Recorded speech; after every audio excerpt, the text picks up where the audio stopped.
تیری امت پریشان ہے بسم اللہ الرحمن الرحیم۔ تیری امت السلام پریشان علیکم ہے یا نبی ورحمۃ اللہ تعالی تیری وبرکاتہ۔ امت پریشان ہے فقیر یا محمد حسین نبی تیری ساجد امت الہاشمی القادری پریشان ہے یا سرزمین نبی برطانیہ میں اور کیے بے مانچسٹر کے قریب ایک گاؤں میں رہتا ہے۔ پشیمان ہے یا نبی شدید بیمار کرتے ہے۔ ہم کو چند دنوں سے اپنی الفت میری شان بیماری کی ہے شدت میں بہت زیادہ اضافہ ہو چکا ہے۔ یہ پرچم طیبی میں مبالغتاً نہیں حقیقتاً یا یہ آپ سے عرض کر رہا ہوں، نبی یا نبی میری نیند یا ختم ہو گئی ہے، نبی یا نبی یا اور میں نبی ہزار کوشش کے یا باوجود بھی نبی ہم 24 گھنٹوں میں نامدار کے 2 گھنٹے سے راسوں زائد پہ سو نہیں سکتا۔ چلے آپ کی میرا دل پیروی سارے مل بہت کے زیادہ زخمی ہے، کریں اپنے میرا اسلاف کے جگر گھائل ہو چکا ہے، راسوں پر چلے میری روح جسے پر نزع کا دیکھو وقت طاری ہے۔ کہیں میرے پیارے مجھے نبی معلوم ہے کہ یا ہمارے معاشرہ نبی میں بہت یا سارے سادہ نبی لوح یا مسلمان نبی یا بڑا نبی پاکیزہ، یا صاف، نبی یا نبی طیب اور یا طاہر دل رکھتے ہیں۔ نبی یا نبی میرا خطاب ان سے ہے، خطاب نہیں، میری معروضات ان سے ہے، اور شاید کہ اتر جائے تیرے دل میں میری بات، اس لیے کہ دل سے جو بات نکلتی ہے اثر رکھتی ہے، پر نہیں طاقت پرواز مگر رکھتی ہے۔ ملت اسلامیہ بالعموم اور وطن عزیز بالخصوص ایک گھناؤنی، گہری اور ہولناک سازش کا شکار ہو چکا ہے۔ عالمی استعمار اور تخریب کار قوتیں پاکستان کے جست اقدس کو نکل جانے پر تل گئی ہے۔ ملت اسلامیہ کے جست اقدس کو کند چھری سے دونوں جانب سے ذبح کیا جا رہا ہے۔ اس ذبح کرنے کے عمل میں کچھ لوگ تو دانستہ شریک ہیں، اور کچھ بھولے بھالے لوگ، سادہ دل لوگ جو عیار نہیں ہیں اور مکار نہیں ہیں، وہ دیندار اور دینداری کے بحروب میں آنے والے لوگوں کے چنگل میں پھنس گئے ہیں، اور ان کی خطابتوں کے اور ان کی بلاغتوں اور فصاحتوں کے دام تزویر میں پھنس چکے ہیں۔ ملت اسلامیہ خون کے آنسو رو رہی ہے، ہر طرف صدائے احتجاج بلند ہو رہی ہے،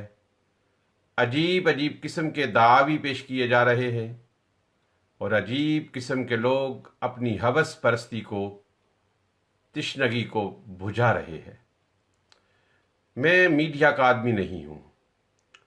میں نے کبھی سبسکرپشن کے لیے، کبھی لائکنگ کے لیے درخواست نہیں کی ہے۔ مجھے شہرت سے ڈر لگتا ہے، تشہیر سے مجھے خوف آتا ہے، اس لیے کہ حب جاہ اور شہرت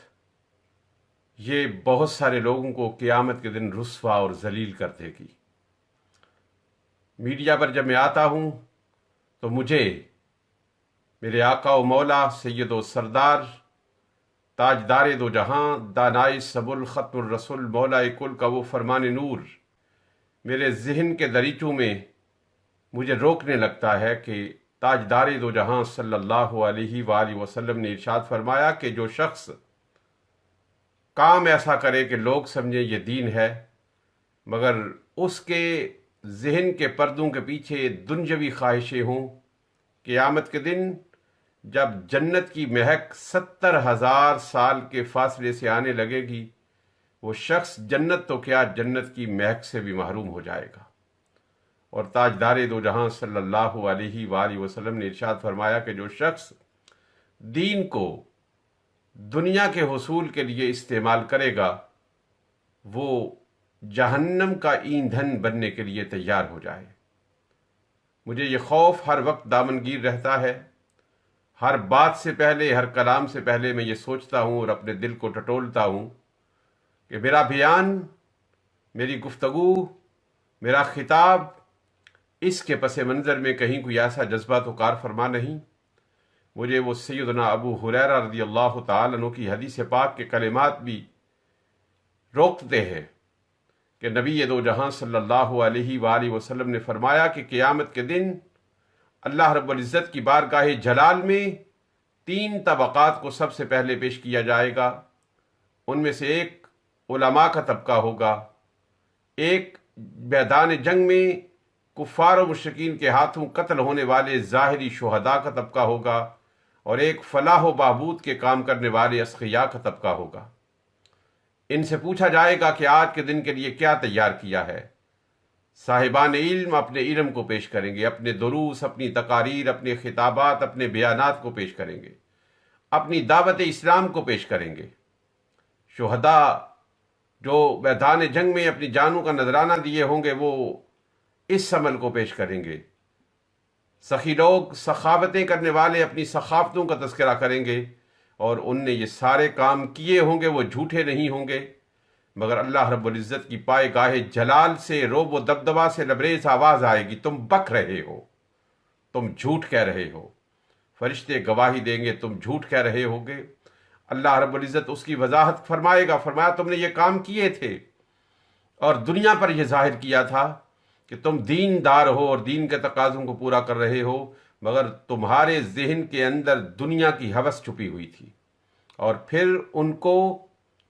ان صاحبان علم کو جنہوں نے علم کو دنیا کے لیے استعمال کیا ہوگا، اس میدان جنگ میں قتل ہونے والے کو جس نے اپنی بہادری اور شجاعت کے لیے میدان جنگ میں شرکت کی ہوگی، اور جس نے اپنی نام و نمود کے لیے، آرائش کے لیے دنیا کو اپنی عطائیں اور سخائیں بتانے کے لیے اپنے مال کو بے درے خرچ کیا ہوگا، ان تینوں کو منہ کے بل گرا دیا جائے گا اور میدان محشر میں منہ کے بل گھسیٹا جائے گا، اور پھر جہنم میں جا کر بڑی ذلت اور رسوائی کے ساتھ جہنم کے اندر پھینک دیا جائے گا. یہ حدیثیں نبی دو جہاں صلی اللہ علیہ وسلم کے یہ فرمودات اولیاء کرام اور سلف صالحین کے واقعات میرے پاؤں کی زنجیریں ہوتے ہیں، مگر اب میں مجبور ہو گیا ہوں. اور واللہ مجھے گنبد خضرا کے مکی کی قسم ہے، میں جو بات کر رہا ہوں وہ میں دل سے بات کر رہا ہوں. ہمارا وطن عزیز پاکستان بالخصوص اور ملت اسلامیہ بالعموم بڑی گہری، بڑی گھناؤنی، بڑی گندی اور بڑی غلیظ سازش کا شکار ہو چکی ہے. کچھ تو دانستہ سازش کر رہے ہیں اور کچھ اپنی سادہ لوہی کی بنیاد پر، اپنی دینداری کی بنیاد پر اس سازش کے چنگل میں پھنس چکے ہیں. ہر جانب سے ملت اسلامیہ کے جست کو بالعموم اور اہل السنت والجماعہ کے جست انور کو بالخصوص کند چھری سے ذبح کیا جا رہا ہے. ہر شخص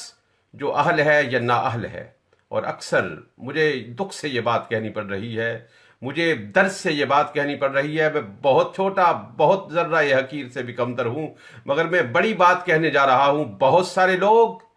جنہوں نے عالمانہ وضع کو اختیار کر رکھا ہے، وہ بے دریغ ان کے منہ کے اندر جو آتا ہے بغیر سوچے سمجھے، بغیر غور و فکر کیے ہوئے، بغیر مطالعہ کے، بغیر تحقیق کے اور بغیر تدقیق کے باتیں کہے جا رہے ہیں. وہ جو فتوے صادر کر رہے ہیں ان کو نہیں معلوم کہ وہ کیا کہہ رہے ہیں، جو دلائل دے رہے ہیں ان کو نہیں معلوم کہ ان کے دلائل کس درجہ کے ہیں. دونوں جانب سے، میں کسی ایک جانب کی نہ تائید کر رہا ہوں نہ کسی ایک جانب کی تردید کر رہا ہوں. ایسے میں کیا ہو رہا ہے؟ ایسے میں پرانی قبروں کو اکھیڑا جا رہا ہے، اور پرانی قبروں کے اندر مردوں کو اکھیڑا جا رہا ہے. آج سے 40 سال پہلے خطابات کو کھنگالا جا رہا ہے اور ان سے ایک ایک جملے کو نکال کر وائرل کیا جا رہا ہے، اور ایسے یوٹیوبز کے چینل بنائے جا رہے ہیں اور ایسے سنسنی خیز عنوانات دیے جا رہے ہیں تاکہ ان کے ویڈیو کو کھول کر دیکھا جائے اور ان کی شہرت کی ہوس پوری ہو جائے.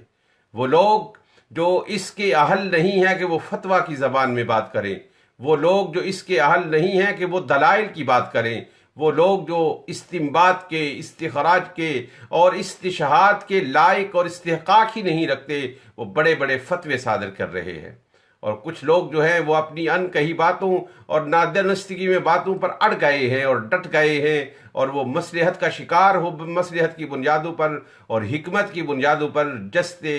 ملت اسلامیہ کو بچانے کے لیے نہیں سوچ رہے. ملک میں تخریب کاری ہو رہی ہے، ہر بندہ اپنے ڈرائنگ روم میں بیٹھ کر اپنے ٹیلی فون کے سامنے جو اس کے منہ میں آ رہا ہے وہ ریکارڈ کروا کر، ایڈیٹنگ کروا کر، من کہی باتیں اور ان کہی باتوں کی نسبتیں کر کے ملت اسلامیہ کے جسم کو لخت لخت کر رہا ہے۔ صاحبو، ایک دن آنے والا ہے، یہ دنیا ہمیشہ کی دنیا نہیں ہے، آنکھیں بند ہو جائیں گی، کسی وقت بھی موت کی آندھی چلنے والی ہے، اور موت کی آندھی ہماری زندگی کے چراغ کو گل کر دے گی۔ وہ سیدنا عمر فاروق رضی اللہ تعالی عنہ فرماتے تھے، آپ فرماتے تھے کہ ہر روز یہ اعلان ہوتا ہے، ماتا فلان و ماتا فلان، فلاں شخص اس دار الفنا سے دار البقاء میں منتقل ہو گیا ہے، اور وہ دن آنے والا ہے جب یہ اعلان ہوگا کہ ماتا عمر بن الخطاب، کہ آج عمر بن خطاب بھی انتقال کر گیا ہے۔ اور پھر تاریخ اسلام میں وہ دن آیا جس دن یہ اعلان ہوا کہ نماز فجر میں، نماز کے اندر کسی شقی القلب نے، کسی بدبخت نے خنجروں کے وار کر کے سیدنا عمر فاروق رضی اللہ تعالیٰ عنہ کے قتل کی سازش کی ہے، اور جس کے نتیجے میں آپ منصب شہادت پر فائز ہو گئے۔ مگر ہماری عادت یہ ہے اور ہمارا عالم یہ ہے کہ ہم جنازے کو اپنے کاندھوں پر اٹھائے ہوئے بھی کہے لگا رہے ہوتے ہیں، ہم اپنے دوست کو، اپنے عزیز کو اور بھائی کو دفن کرتے ہوئے بھی اٹکیلیاں کر رہے ہوتے ہیں، اور ہمارا عالم یہ ہے کہ روز و شب کے میلے میں غفلتوں کے مارے ہم بس یہی سمجھتے ہیں کہ جس کو ہم نے دفنایا بس اسی نے مرنا ہے۔ روز و شب کے میلے میں غفلتوں کے مارے ہم بس یہی سمجھتے ہیں جس کو ہم نے دفنایا بس اسی نے مرنا ہے۔ ہم اپنی موت سے لاپرواہ ہو گئے ہیں، ہمیں یہ یاد نہیں رہا کہ ایک دن آنے والا ہے جس دن وَحُصِّلَ مَا فِي الصُّدُورِ، سینوں کے اندر چھپے ہوئے رازوں کو نکال کر باہر رکھ دیا جائے گا۔ وہ دن آنے والا ہے جس دن من ظاہر ہو جائے گا، وہ دن آنے والا ہے جب زبان پر مہر لگ جائے گی، تب آنکھیں بولیں گی، تب ہونٹ بولیں گے، تب ہاتھ بولیں گے، تب دل بولے گا، تب زبان بولے گی، تب پاؤں بولیں گے، تب ہاتھ بولیں گے۔ میرے ساتھیوں، صاحبان علم و عرفان شاید اپنے ممبر و محراب کے تلے چھپ گئے ہیں، اور جو فریضہ ان نے سر انجام دینا تھا اس فریضے کو انجام دینے میں ان سے بہت زیادہ تاخیر ہو گئی ہے۔ میں تمہیں ہاتھ جوڑ کر عرض کر رہا ہوں اور تجھے اللہ اور اس کے رسول کا واسطہ دے رہا ہوں، ملت اسلامیہ پر رحم کرو، اہل السنت والجماعہ کے جسد اقدس کو کند چھری سے مت ذبح کرو، اپنی موت سے ڈر جاؤ، اور سیدہ کائنات رضی اللہ تعالی عنہ اور سیدنا صدیق اکبر رضی اللہ تعالی عنہ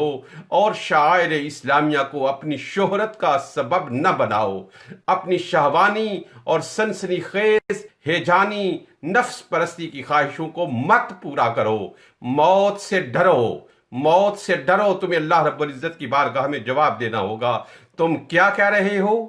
کس بنیاد پر کہہ رہے ہو؟ علمی صلاحیت کیا ہے؟ علمی قابلیت کیا ہے؟ کیا فتویٰ کا تم استحقاق رکھتے ہو؟ کیا تمہارے دلائل ہیں؟ تم کس زبان میں بات کر رہے ہو؟ تم کن نیتوں سے اعمال سر انجام دے رہے ہو؟ کچھ لوگوں نے 25 اور 30 سال پہلے کے خطابات کو کھنگالنا شروع کر دیا ہے، اور سیاق و سباق سے ہٹا کر ایک ایک جملہ کو وہ وائرل کر رہے ہیں، ایسے سنسنی خیز عنوانات دے رہے ہیں جن عنوانات سے ہیجان انگیزی کی کیفیت بپا ہو گئی ہے، اور شاید اس کے اندر استعماری قوتیں شریک ہیں اور ہم نہ جانے ہوئے ان استعماری قوتوں کی تائید کر رہے ہیں۔ میرے صاحبوں، میرے بزرگوں، علماء کرام، مشائخ اعظام، خدا کے لیے اور اس کے رسول کے لیے اخلاص کے ساتھ آگے بڑھو، اور حکمت کے تحت، مصلحت کے تحت ملت اسلامیہ کو اس نزع کے وقت سے بچا لو۔ بڑا برا وقت آ گیا ہے، بہت برا وقت آ گیا ہے، بہت ہی برا وقت آ گیا ہے۔ اے خاصان رسول، وقت دعا ہے، امت پہ تیری آ کے عجب وقت پڑا ہے۔ اے خاصان رسول، وقت دعا ہے،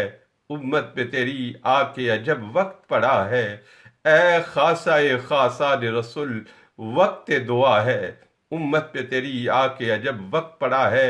صاحبو، سوشل میڈیا پر رہنے والوں، ہر میسج کو مت شیئر کرو۔ تمہیں نہیں معلوم کہ وہ حقیقت ہے یا وہ فسانہ ہے، تمہیں معلوم نہیں کہ وہ ریئل ہے یا فیک ہے، تمہیں معلوم نہیں کہ وہ کیا ہے، وہ کب کا ہے، وہ کس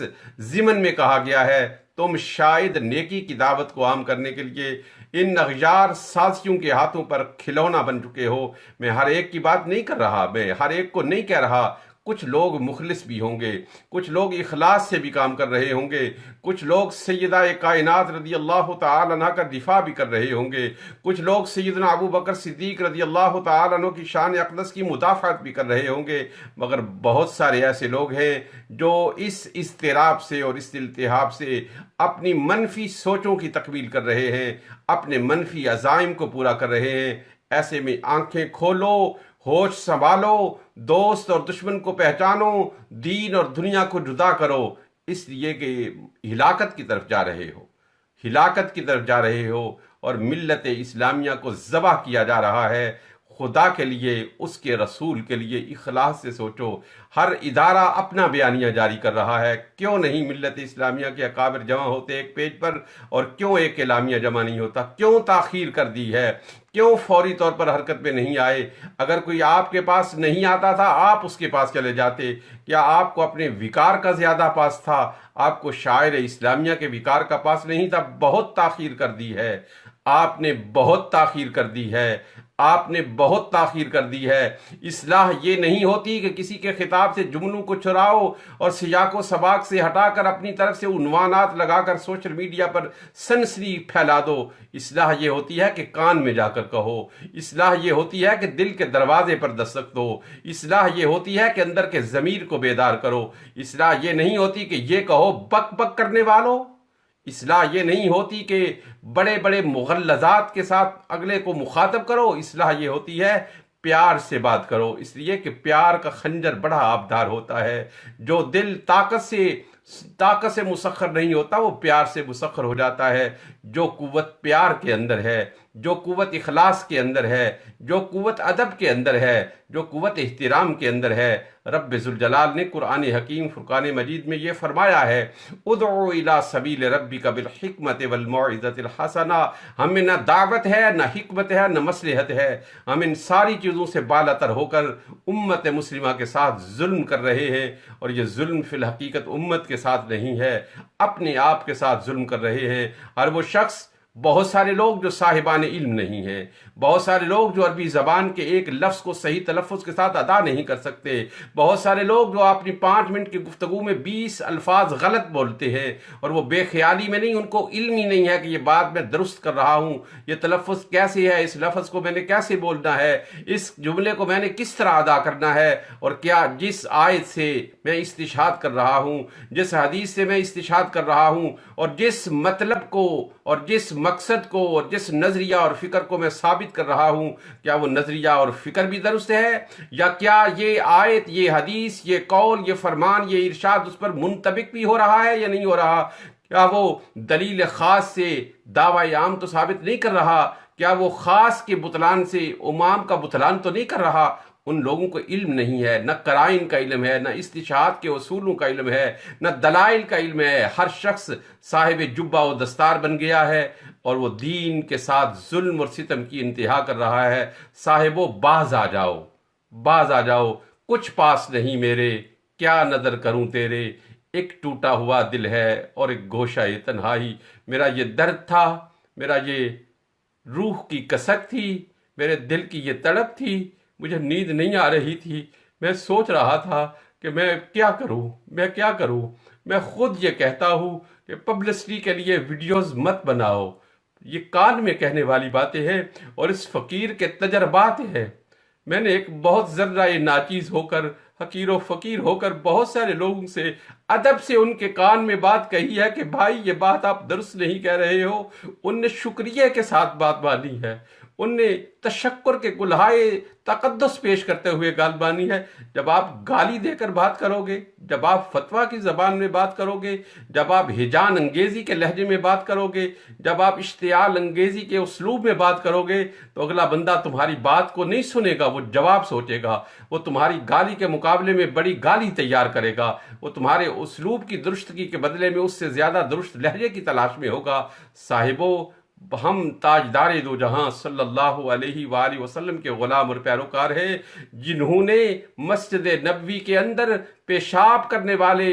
آدمی کو بھی منع کرنے سے روک دیا گیا تھا، اور جب وہ اپنی حاجت سے فارغ ہو چکا تو میرے آقا بنفس نفیس اس کے پاس تشریف لے گئے تھے اور اس کے کاندھے کو تھپ تھپاتے ہوئے کہا تھا، بھائی یہ اللہ کی مسجد ہے، انہیں صاف رکھا جاتا ہے، ان کی پاکیزگی کا خیال رکھا جاتا ہے۔ میرے آقا کی زبان کے اندر چاشنی، مٹھاس اور حلاوت کے اندر یہ تاثیر تھی کہ وہ شخص دائرہ اسلام میں داخل ہو جاتا ہے۔ وہ شخص جس نے میرے آقا کے گردن میں پڑے ہوئے غلیظ حاشیے یعنی سخت حاشیے اور بارڈر والی چادر کو زور سے کھینچا تھا، اور جب میرے آقا کی گردن مبارک پر دراڑیں اور خراشیں پڑ گئی تھی اور اس نے بڑی بے ادبی سے ایک لفظ کہا تھا، وہ الفاظ میں نہیں دہرا سکتا، اور پھر یہ ساری باتیں اس نے کہہ کر کے مجھے بال دو،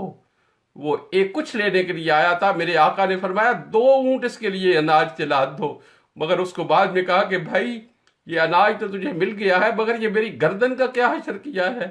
اس کا تجھے بدلہ دینا پڑے گا۔ اس نے کہا نہیں، بدلہ نہیں دینا پڑے گا۔ فرمایا کیوں؟ وہ کہنے لگا اس لیے کہ میں نے سنا ہے آپ برائی کا بدلہ برائی سے نہیں دیتے، آپ گالی کا جواب گالی سے نہیں دیتے، آپ ظلم کا جواب ظلم سے نہیں دیتے، آپ گالی دینے والے کے لیے چادر بچھاتے ہو، آپ مذاق اڑانے والے کا عزت و احترام کرتے ہو۔ یہ وہ لہجہ تھا، یہ وہ اسلوب تھا،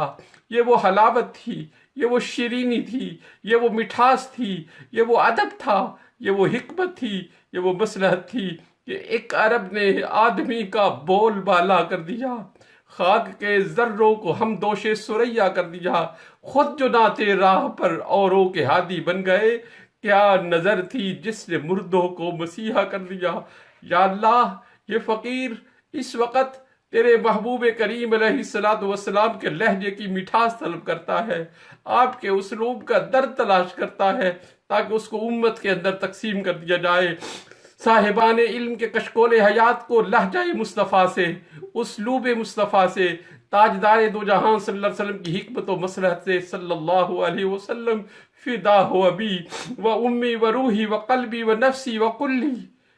آقا دو جہاں صلی اللہ علیہ وسلم کی حکمتوں کی، مصلحتوں کی، دعوت کی، حلاوت کی، مٹھاس کی، شیرینی کی یہ فقیر تیری بارگاہ سے خیرات مانگتا ہے تاکہ اس خیرات کو صاحبان علم و عرفان میں، صاحبان جبہ و دستار میں تقسیم کر دیا جائے۔ صاحبو پوسٹیں شیئر کرنے سے رک جاؤ، پوسٹیں شیئر کرنے سے رک جاؤ، تمہیں نہیں معلوم کہ اس پوسٹ کے پیچھے تخریب کاری ہے، یہ سازش ہے، وہ گھنونی سازش ہے یا ہولناک سازش ہے۔ شاید تم دینداری کے لیے یہ کام کر رہے ہو، مگر تمہاری یہ پوسٹ کی ہوئی شیریں آگ لگا رہی ہیں، دست اقدس کو جھلس رہی ہیں، اور ملت اسلامیہ پر نسا کا وقت جاری ہو گیا ہے۔ اے خاصہ خاصان رسول، وقت دعا ہے، امت پہ تیری آ کے ادب وقت پڑا ہے، اور نگاہ یا رسول اللہ، نگاہ یا رسول اللہ، نگاہ اللہم ارنا الحق حقا وارزقنا اتباعہ وارنا الباطل باطلا وارزقنا اجتنابہ۔ السلام علیکم ورحمۃ اللہ تعالی وبرکاتہ۔ اگر مجھ سے بھی کوئی غلطی اور خطا واقع ہو گئی ہو، کسی حوالے سے خطا واقع ہو گئی ہو، میں ہاتھ جوڑ کر اللہ کی بارگاہ میں بھی توبہ کرتا ہوں، رجوع کرتا ہوں، اور اگر آپ نے میرے کسی لفظ سے، کسی کلمہ سے، کسی اسلوب سے، کسی لہجہ سے اپنے دل کے اندر رنجیدگی محسوس کی ہو تو آپ کی بارگاہ سے بھی ہاتھ جوڑ کر معذرت کرتا ہوں اور قبولیت کی دعا کرتا ہوں۔ مجھے معاف کر دینا، یہ میرے دل کی کڑک تھی، یہ میرے روح کی کسک تھی، میرا دل مسلسل جل رہا ہے، میرا ذہن جھلس رہا ہے، میں نے یہ اپنے دل کی کڑک آپ کے سامنے رکھی ہے، اور مجھے امید ہے کہ دل سے جو بات نکلتی ہے اثر رکھتی ہے، پر نہیں طاقت پرواز مگر رکھتی ہے، شاید کہ تیرے دل میں اتر جائے میری بات۔ اگر آپ کو اس پہ اخلاص نظر آ رہا ہے، اگر آپ اس کو حقیقت میں نظر آ رہی ہے تو اس کو آگے شیئر کر دینا۔ مجھے کوئی لائکنگ کی ضرورت نہیں، کوئی سبسکرپشن کی ضرورت نہیں، میں نے کسی سے اس کی سبسکرپشن کی بیل دبانے کی خیرات کبھی نہیں مانگی، میں نے کبھی سوچا بھی نہیں ہے، مگر یہ میرے درد کو عام کر دو تاکہ ملت اسلامیہ کا دست جو ذبح کیا جا رہا ہے وہ ذبح ہونے سے بچ جائے، اور یہ شیخ سعدی علیہ رحمہ نے فرمایا تھا کہ مجھے ڈر ہے عرابی کہ تو کبھی کعبہ نہیں پہنچ سکے گا، کہ تیری ناکا کا جو رخ ہے وہ مکہ المکرمہ کی طرف نہیں، وہ ترکستان کی طرف ہو چکا ہے۔ اپنی ناکا کا رخ ترکستان سے مدینہ المنورہ کا موڑو، اور بھٹکے ہوئے آہو کو پھر سوئے حرم لے چل، بھٹکے ہوئے آہو کو پھر سوئے حرم لے چل، جو کچھ میں نے دیکھا ہے اوروں کو بھی دکھلا دے۔ یا الہ العالمین، اپنے محبوب کریم علیہ السلام کی امت پر رحم فرما، اپنے محبوب کریم علیہ السلام کی امت پر رحم فرما، ہمیں عقل و شعور، ادراک و معرفت عطا فرما، ہمیں اخلاص و للہیت اور اپنی خوشنودی عطا فرما، تاجدار دو جہاں صلی اللہ علیہ وسلم کی سچی محبتوں سے ہمارے سینوں کو مستنیر و منور فرما۔ ربنا تقبل منا انك انت السميع العليم وتب علينا انك انت التواب الرحيم، صلی اللہ تعالی علی حبیبہ محمد وآلہ واصحابہ اجمعین، آمین برحمتک یا ارحم الراحمین۔ تیری امت پریشان ہے یا نبی، تیری